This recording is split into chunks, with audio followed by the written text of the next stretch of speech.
Hello everyone, welcome back.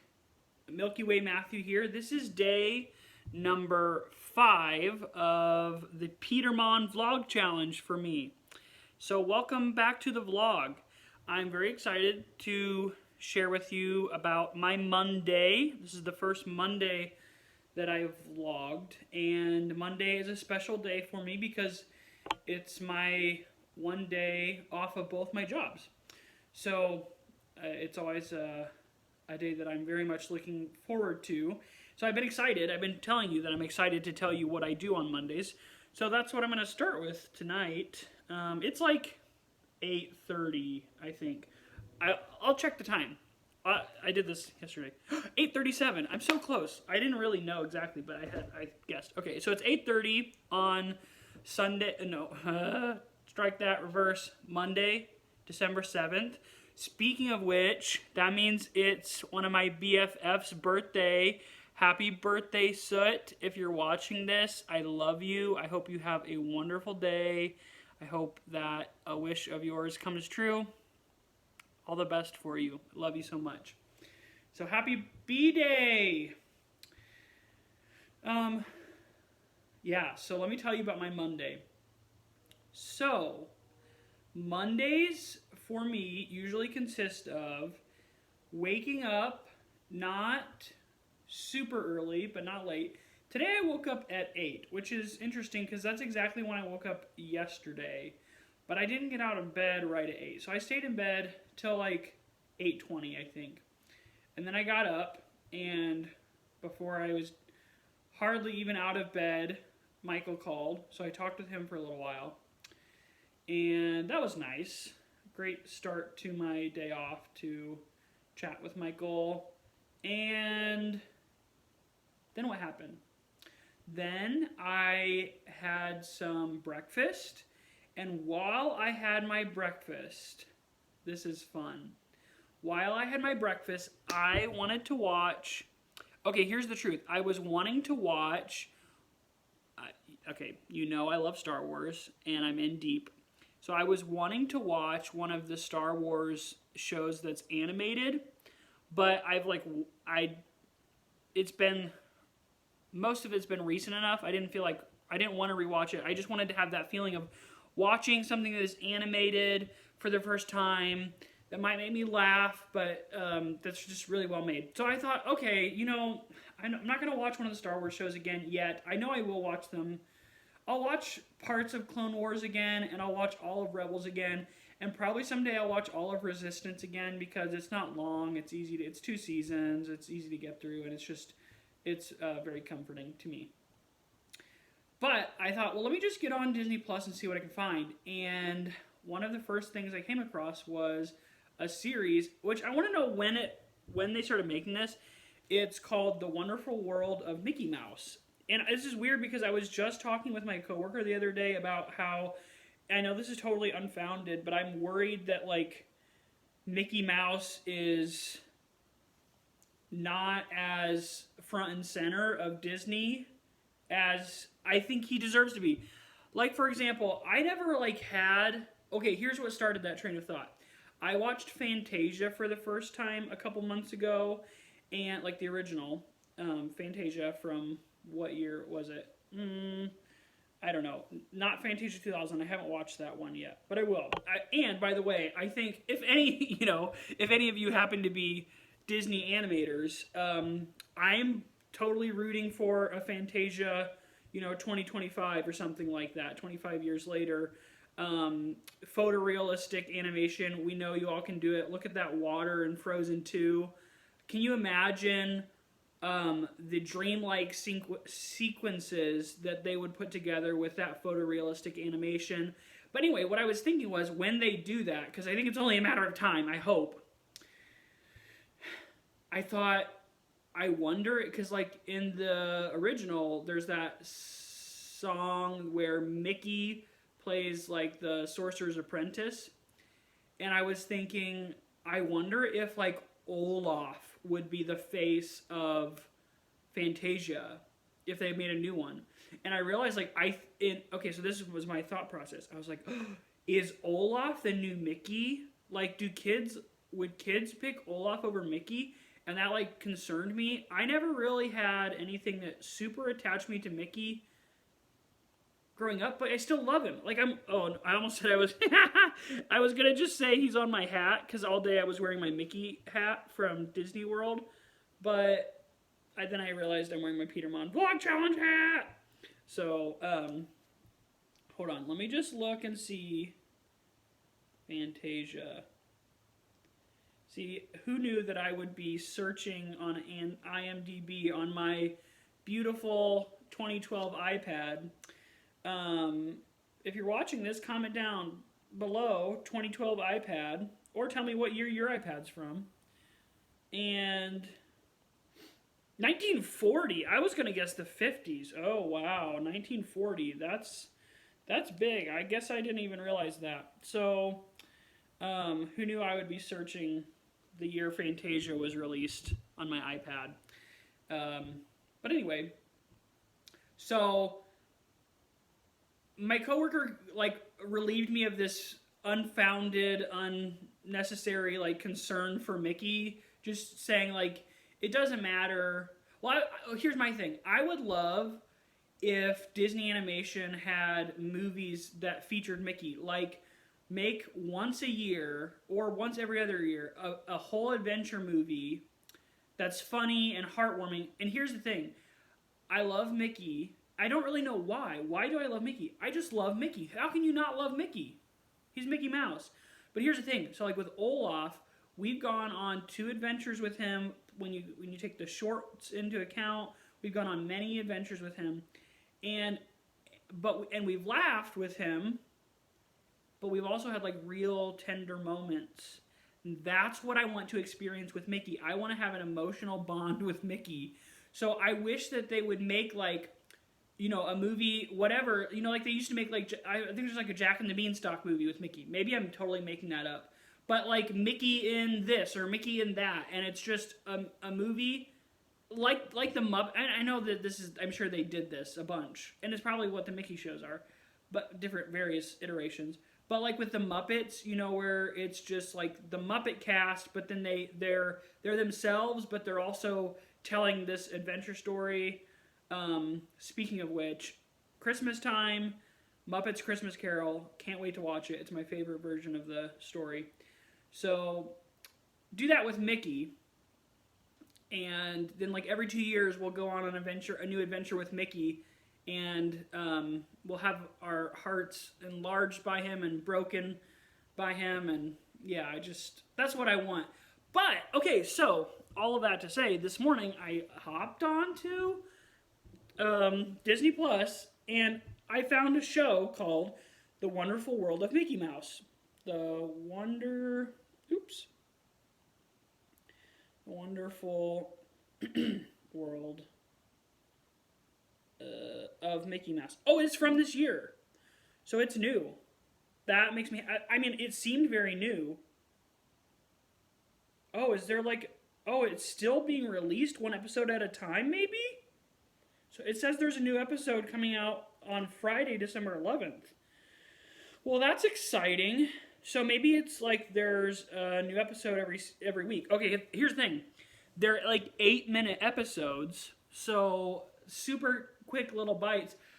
I was rolling in laughter. Oh my goodness, it's so funny. So it's not like heartwarming or anything like that. But I was cracking up. In the second episode, there's this joke that involves a house that's running off of artificial intelligence, and it finds out that Mickey is in love with Minnie, and so it's trying to do things for Mickey to like woo Minnie, and it tries to paint all of these paintings of her, and they are really, really creepy, and it's like dark. It's hilarious. So I ended up watching throughout today. I've watched 5 of these episodes, and I may watch another 1 or 2 tonight. I don't even know how many there are. Maybe I don't have any more. Maybe I have to wait till Friday. So anyway, I had breakfast this morning, and I watched a couple episodes of that.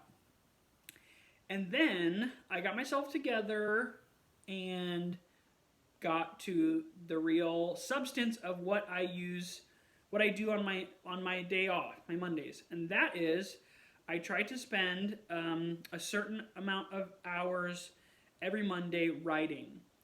So today I spent 4 hours writing, and that's my goal right now is 4 hours. I used to do 2 hours, but I wanted to up it because I was getting into the habit of that. So I upped it to 4 hours, and I did that. I mean, like I took a little stretch break here and there to get my water, right? All about the water, and to have a little lunch eventually. I took a break, but yeah, 4 hours writing. And so let me tell you a little bit about what I'm writing. So today I was doing rewrites on 2 chapters of a book that I've written. So, life update, if you're watching this, I wrote a book. Now, it's not a terribly long book, but I wrote a book, and I wrote it over the course of a year. I started on August 31st of 2019, and I was just writing in my spare time, and for that project, I found that the only way for me to like keep progressing and make progress was to write by hand. So I would write by hand. At the beginning of summer, I got into the habit of writing on Mondays, and that has just been such a dream. And I didn't ever realize exactly that that's what I needed to do with that time. But over the summer, I would go outside on Mondays, and I would sit outside in the sun and listen to music and write, and it was glorious. And I've tried to keep that routine even as it's gotten colder and stuff. So now I don't go outside. I think I gave that impression. No, I don't go outside. I'm inside, but I've tried to keep the Monday writing in my routine. So the book that I have written it's 7 chapters, and every chapter is kind of like a personal essay on some thoughts that I have and things that I've experienced and different ideas. And so today I was doing rewrites to chapters 5 and 6, and so next Monday I'll be working on chapter 7, which is the last chapter. And so I have a friend who's helping me with edits, so she's reading it and is kind of being my first editor for me. So once I get the rest to her, we will start going through. She's given me feedback on the first chapter already, and so we'll start going through and doing more like technical edits. Right now I'm just kind of rewriting, and after I do that, I'm gonna start. I don't even know what this entails, but the plan is I'm gonna try to find someone to publish it. So that's kind of crazy. But yeah, that'll be an interesting process. I've said in my head I want to try for 1 year to get it published, which probably is I don't even realize like how short of a time that is for trying to get into the world of publishing. I'm sure it's not realistic. I said I want to try for 1 year, and then if nothing's happened, I might just self-publish it. So we'll see. I don't know. Michael's always trying to convince me to self-publish, which I see his points. But I think, for my goals, I would be better served by being published by a publishing house. So we'll see. I have no idea. But yeah, so that is what I spent 4 hours working on from the late end of the morning into the afternoon. And I had a great time. It was very fun.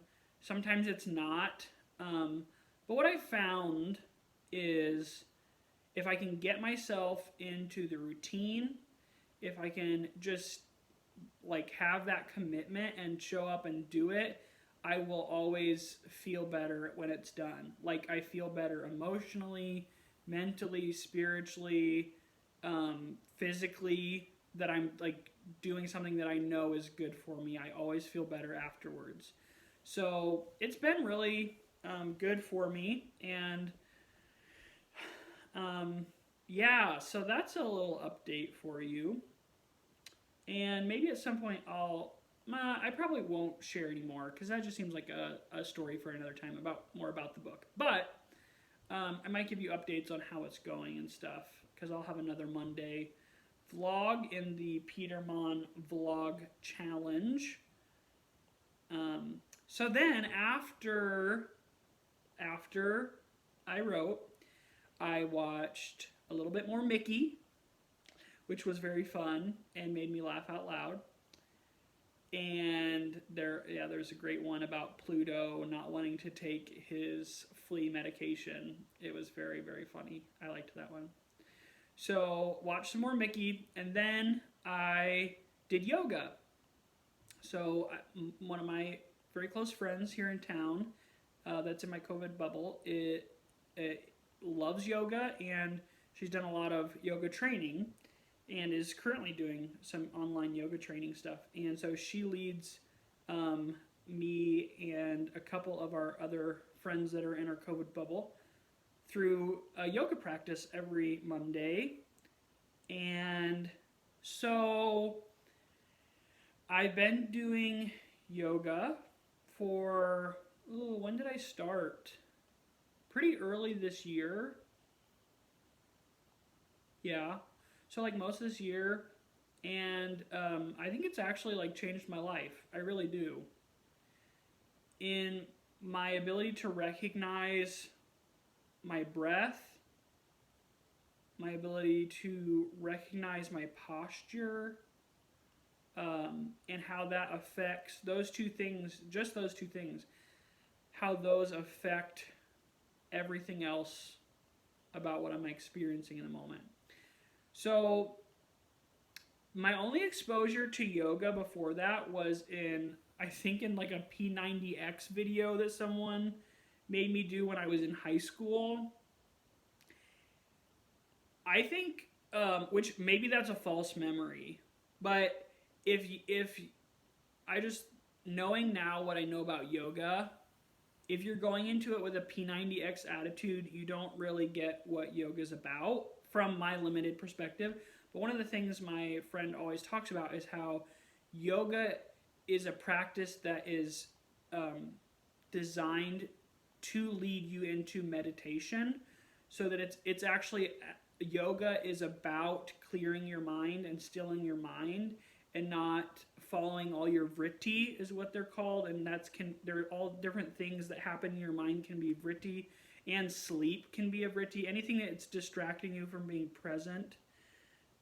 So like memories and imagination, all those things can distract you and pull you away from the present moment. And yoga is about breathing first, breath practice that helps you become present and focused and clear your mind, and just learning to continually come back into the present moment, into the room that you're in, into the body that you are.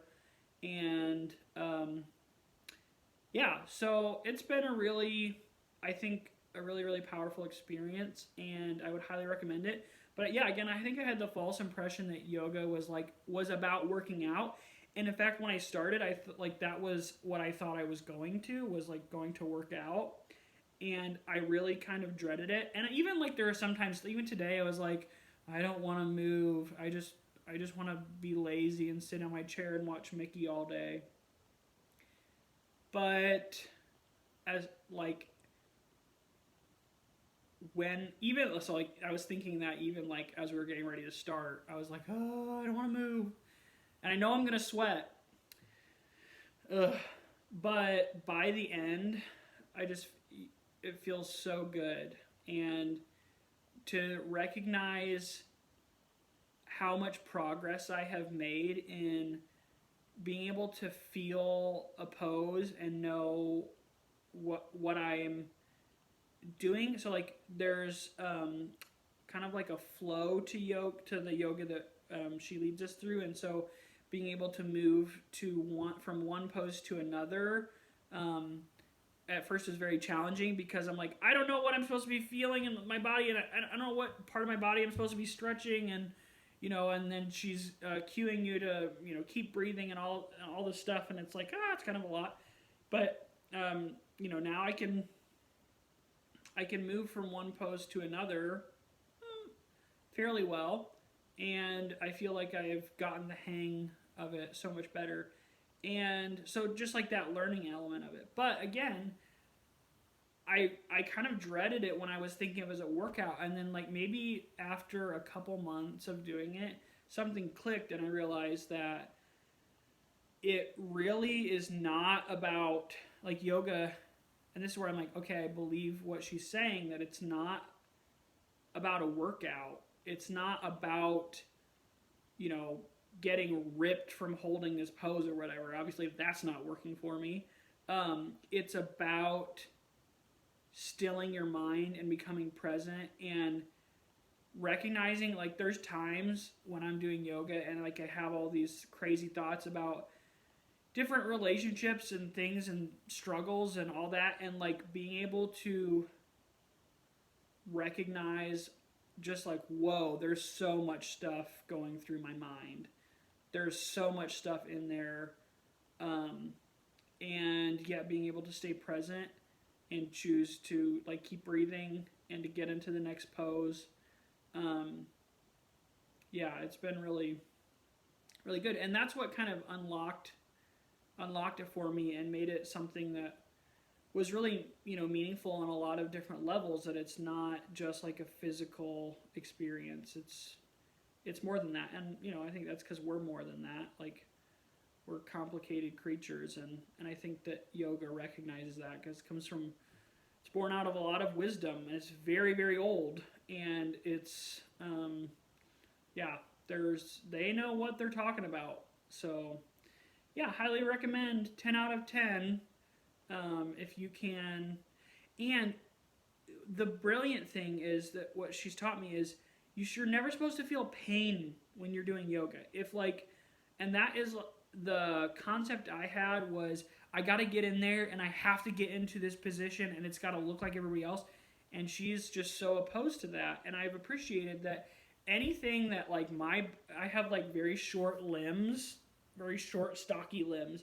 So like there's this one thing where you're supposed to cross your arms, and I can't even, my elbows, you can see my elbows don't even go past each other, but there are people who can put their elbows past each other, and then they like wrap their arms around, and then they put their hands together. Like I can't even comprehend. So I kept saying like, there's no way I can do that. And so I can ask her like, what is the point of this? And it's about stretching the back and the shoulders.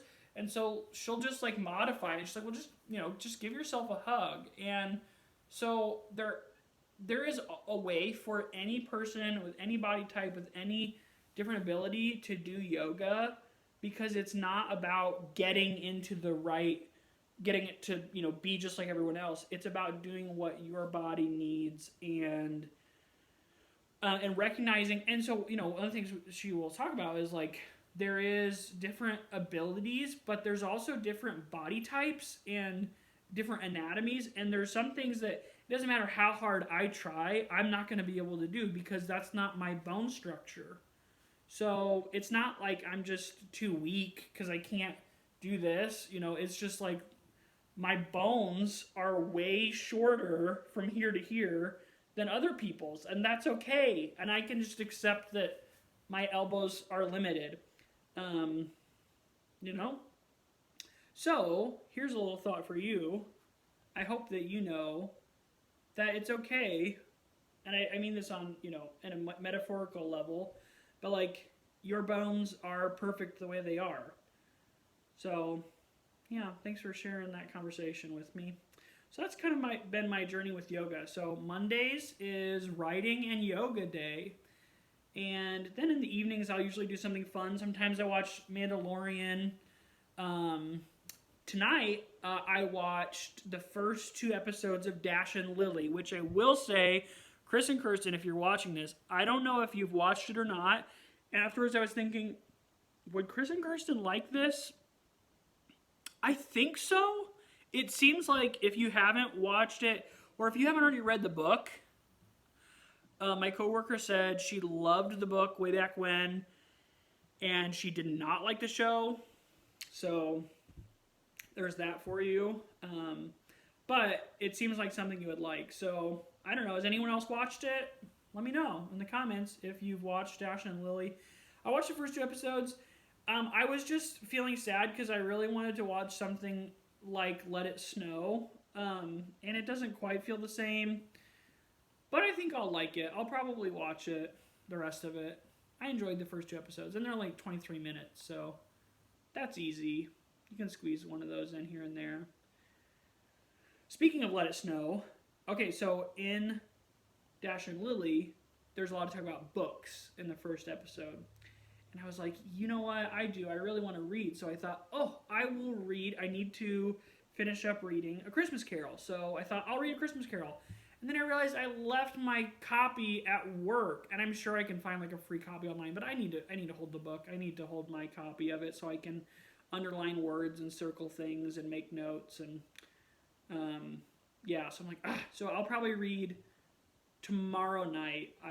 Before I go to bed, I will probably read the last 3 chapters of, which is like half the book, but it's not it's a novella. I mean, it's not long, so I'll read that tomorrow night.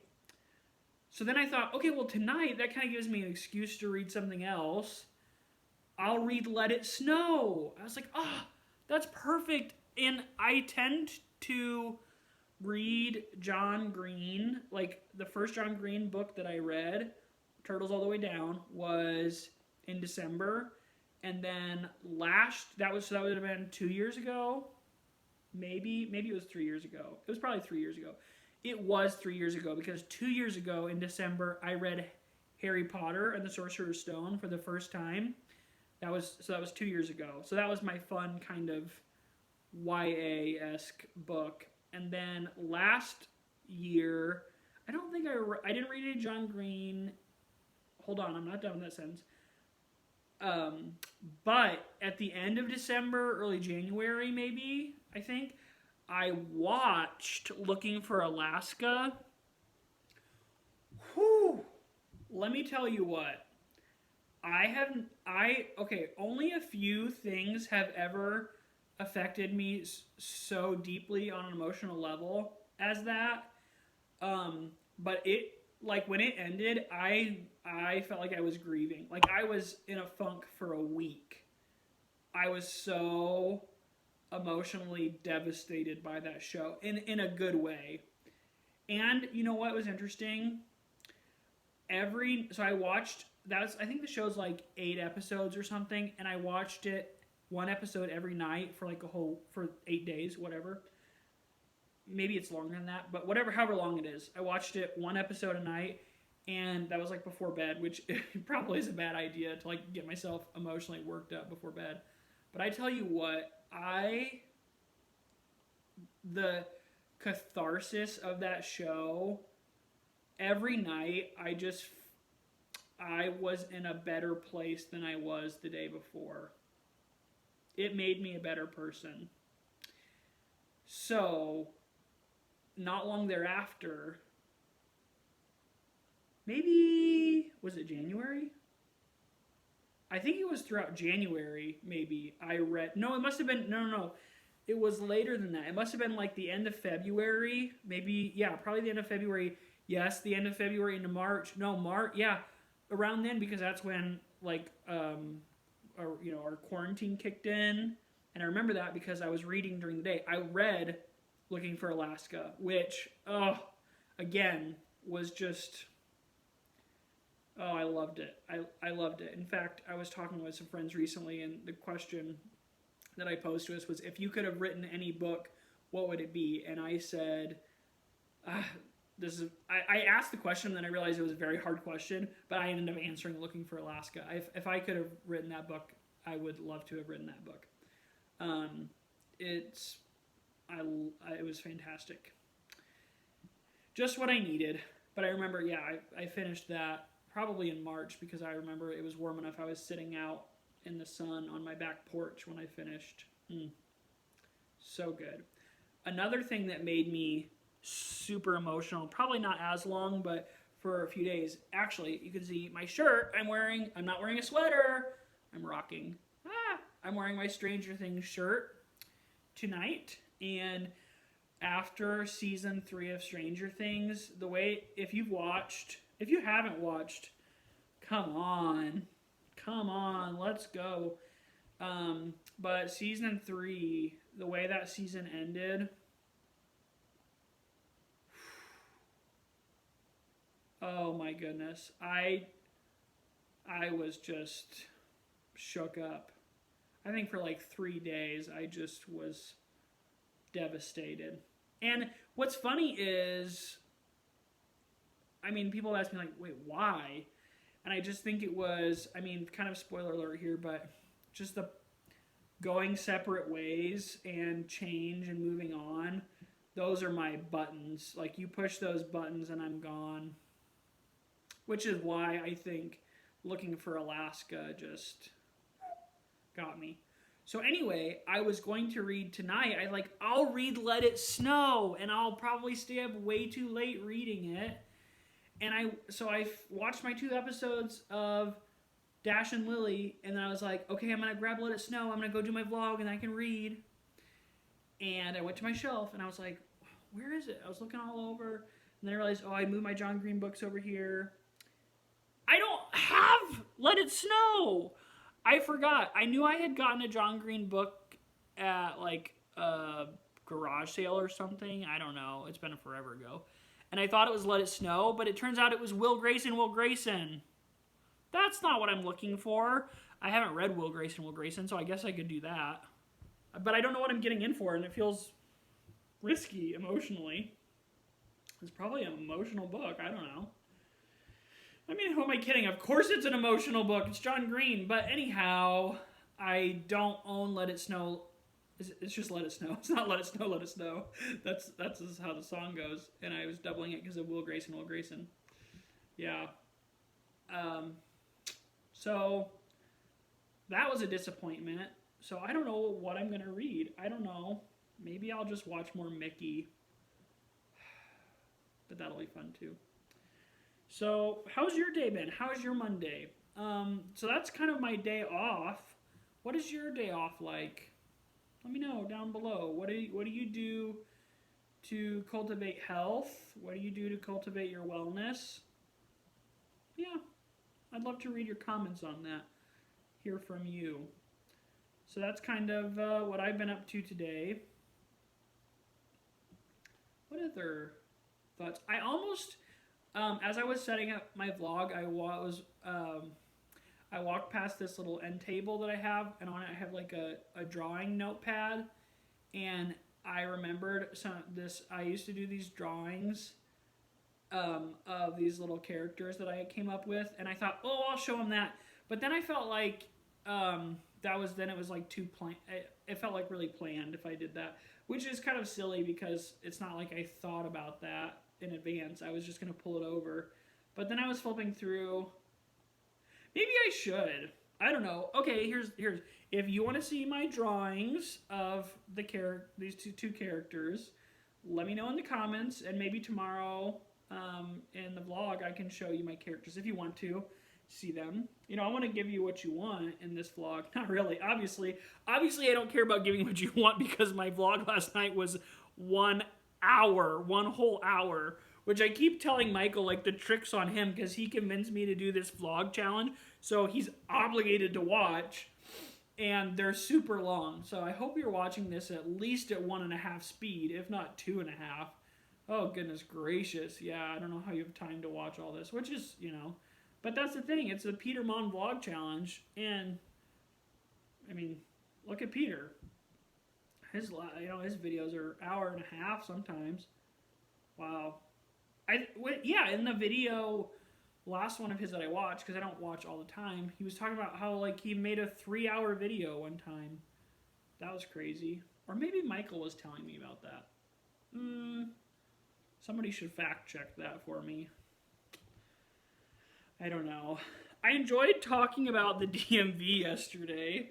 Again, I don't know why. I am fascinated by the DMV. And I don't think I said this, but I really do think that if they just like if they improved the system like by using electronics and the app, like with an app or something, it could be such an easier process. That's all I'm saying. But yeah, so yesterday I was going to scroll back. You know what I could talk about? We'll see. I was going to scroll back to a year ago and see what I was doing. And I got distracted by the picture of my Vespa, which led me to all my DMV stories. And I'm already like getting distracted as I'm trying to scroll back to last December. And I'm looking at a picture of a cake I baked. It looked really tasty. It was an apple cake. It was very good. I was impressed. I'm not like, I never have considered myself to be a great baker, although I do have a very good chocolate chip cookie recipe. Probably some of you know the recipe I'm talking about, and you know it's the greatest chocolate chip cookie recipe in the world. Though I will say, here's the thing, and Megan, if you're watching this, welcome, but also you agree with me, somehow Subway has the greatest chocolate chip cookies known to humankind. I don't get it. I sincerely, okay, Puffology, if you're watching this, please do a research video on Subway's chocolate chip cookies because I want to know, but I don't have the research stamina that you do. I need to know, like, because there's something with I don't know what it is about their cookies that make them so good. I'm convinced they use a special kind of chocolate chip because their chocolate chips, even when the cookies are cool, they are like instantly melt as soon as they touch your mouth. The warmth of your mouth just instantly melts them. There's something special about those. They're like extra soft chocolate chips. I don't get it. I don't understand. But oh, they're so good. Oh, delicious. My coworker brought some Subway cookies the other day, and guess what? You know, normally the Subway chocolate chip cookies like that big, right? These were like this big, like they hadn't baked long enough or something. I've never seen a Subway cookie that was not exactly the same as all the other Subway cookies, but somehow it happened. And here's the thing, it still tasted good. It was a little different. I don't know. I think it was just underbaked. But you know, even Subway employees have off days, and that's okay. So if you work at Subway, way to go. Comment down below with anything you know about the cookies. I'm sure you just like take them out of the freezer and put them on a tray and bake them, but what's that like? Tell me more. Oh, I'm back to December now.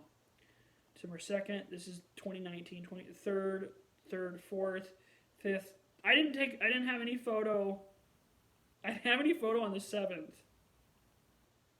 But for some reason, and I don't even know what this is. Wait a second. I have two screenshots of that I presumably took on my phone about facts about Taco Bell. It's called Taco Bell Success. The Taco Bell Takeover. Americans spend more on fast food than on movies, books, music, magazines, and newspapers combined. As Taco Bell is celebrating its 50th birthday in 2012, let's take a look at what they bring to the industry. Today, Taco Bell serves 35 million people at more than 5,600 restaurants nationwide each week. 35 million people. Why did I screenshot this? I have no idea. I know I've seen this before. I have a vague recollection of it, but I have no idea. I wonder if I was doing research for something, or if I was just thinking about Taco Bell. What time was it? It was 8:30 It was 8:30 in the morning. What day was... This is the real question. What day was December 8th in 2019? December... Wait, there is it. It was a Sunday at 8:30 a.m. I was looking at Taco Bell facts. You know, beats me. Probably doing research or something. That's weird. That's weird. So, guess I won't be able to look at my photos tomorrow to see anything, but yeah, how funny. Weird. Oh, you know what I do miss this year? And I know a lot of people have had really bad years because of COVID, and I'm so thankful that I still get to work both my jobs. That's such a blessing. That's such a blessing that even if when I have to work from home, to still get to work, and all my closest people are well and healthy, and I'm thankful for that. But I do miss every year for the past, I don't even know how many years. A lot. That's such an interesting fact, isn't it? A lot. I've spent time around Christmas downtown Chicago. I love Chicago. I love going downtown, especially at Christmas time, seeing all the lights, just the atmosphere. Last year I went downtown on Christmas Eve for the first time with my mom and my brother. We a lot of times would go the day after Christmas, but last year we went on Christmas Eve, and we went to Chris Krindle Market, which is like this big German, I don't know, it's like outside of these buildings. It's like a little German festival. And they have a bunch of German food and like handmade things and fudge and but like I don't know, like we had warm sauerkraut, and these like potato patty things, and it was good. It was really, really good. Yeah, it was very good. So that was fun, but it was packed. This is what's crazy to think about. Did I already tell this story in the vlog? I don't think so. I think I was talking about this at work with my friend / coworker. It's crazy because last year on Christmas Eve, we were downtown Chicago, literally shoulder to shoulder with all these like thousands of strangers, as you're like, everyone's out there eating, and you know, I can't even imagine doing that. And I miss it because I'm an extrovert, which might be hard to believe, but I'm an extrovert, and I love the energy of being in a crowd. And I don't want every day to be like jammed in a crowd of people, but like every once in a while, right? Yeah. I miss concerts. I was talking with my friend Michelle about that. I miss concerts so much. The energy of the crowd. Let me share with you some of my favorite concert experiences. So, I decided at some point, I don't know, within the past like 4 years, that if I want to go to a concert and I don't have anyone like immediately that wants to go, that I'm not going to inhibit that.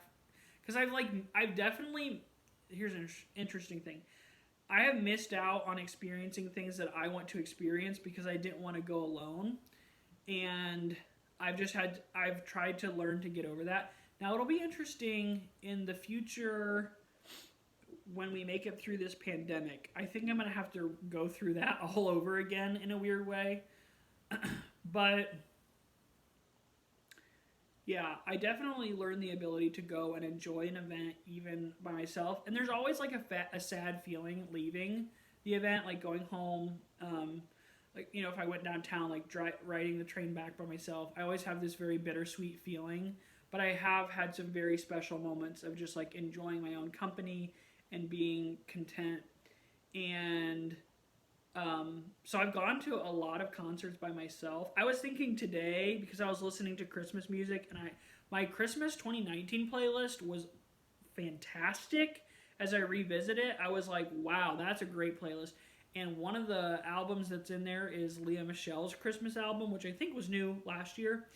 And I went and saw Lea Michele and Darren Criss at the Chicago Theater by myself. And it was just a concert. It was like Lea Michele featuring Darren Criss. So it was mostly her, but he sang too, and he played piano, and they sang together.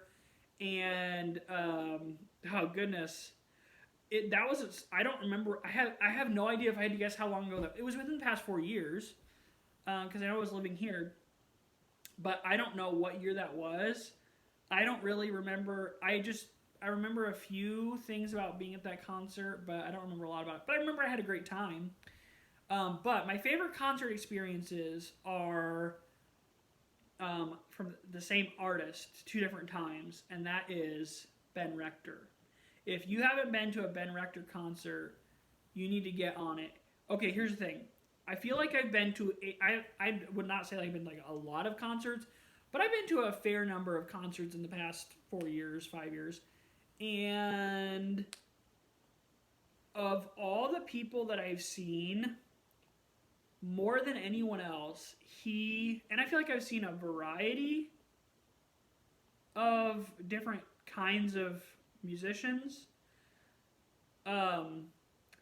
He just takes you on an emotional journey, and you will laugh, and your heart will be touched, and either he's a really, really good performer and he's acting, or he genuinely is just like ready to be in that moment with that audience, and it's magical. It really is magical, which is funny because his last album was called Magic, and the title song Extraordinary Magic. I don't, anyway. And he just makes it so special for the audience, and he's so fun, and yeah. Oh, goodness. Ben Rector gives, I think, just the best concert. I can't wait to see him again. Anytime he's in the area, I will do whatever I have to do to get there. Oh, I love it. Yeah, so Ben Rector. Another great concert that I went to, probably tied with the 2 Ben Rector concerts I've been to, was an Audra McDonald concert. And I saw her at the Steppenwolf Theater in Chicago, which, if you know, is not a big venue. It's a very intimate venue. And I got like last minute ticket because I went by myself, and I sat like in the center of the balcony in the second row, and so it was just like right there, and it's the balcony there is not super far away like at the Chicago Theater or something, so you just like it was special, and it was music and conversation. So she was with Seth Rudetsky, who would play piano, and then so they would like sing a couple songs, and it was, he's this crazy Broadway personality, and he will like just be like, okay, let's do this song. So he has like this huge songbook of songs she sings, and they don't have planned what they're gonna do. He's just like, let's do this one. So then they do a couple songs, and they go and they sit on this little couch seating area, and he just like talks to her, and they talk about showbiz, and I don't think I'm going to take time to tell the story now, because I realize there's a small number of people who would be interested, but she told a really amazing story about the filming of The Wonderful World of Disney's Annie, when they made the musical Annie for TV, and she played Grace, which was just one of my favorite movies when I was a kid, and I loved her, and I didn't even know she's Audra McDonald. I didn't know, but I thought she was incredible, and I loved her. And her and Victor Garber together. Ugh. NYC. Oh my goodness, I love it. It's so good. I should watch that scene. I haven't watched that in years. Anyway, so, but this was the crazy. Oh, also like an intermission. There was a young person my age. There was a young woman there, and I got talking to her, and she was a student, and I think I said, can I find you on like, will you share your Twitter handle with me or something? So I like followed her on Twitter, and I still follow her. I can't think of what her name is right now.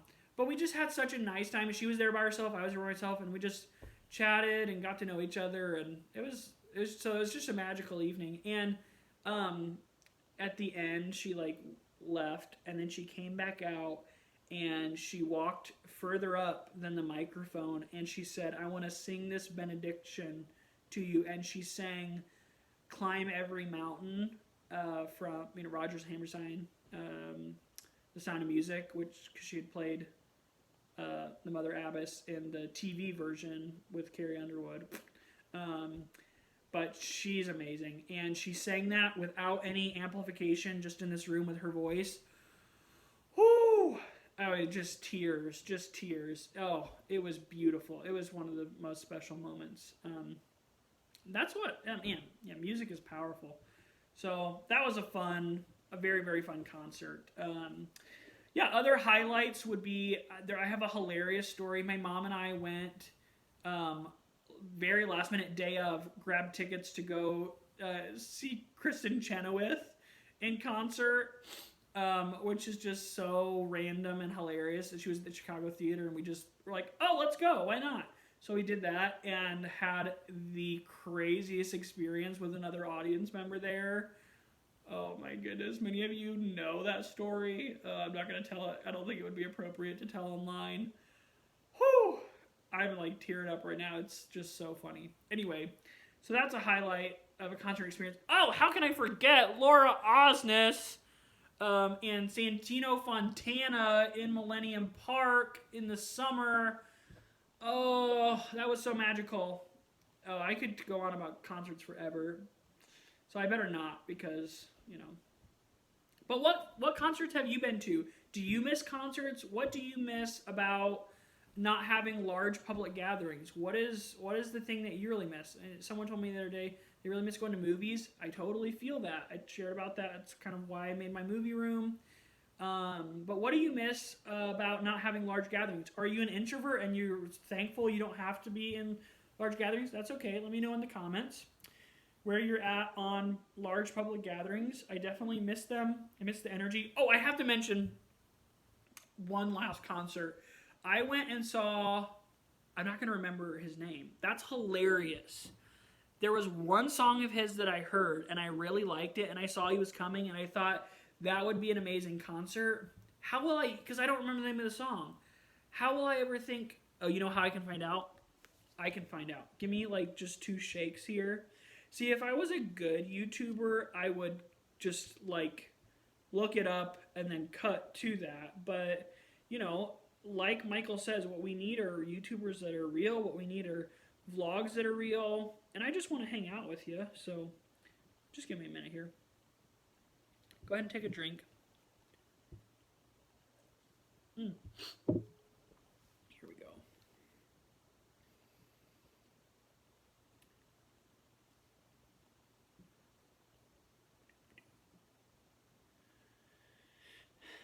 I know how I can find out who I saw in concert a few years ago. Maybe.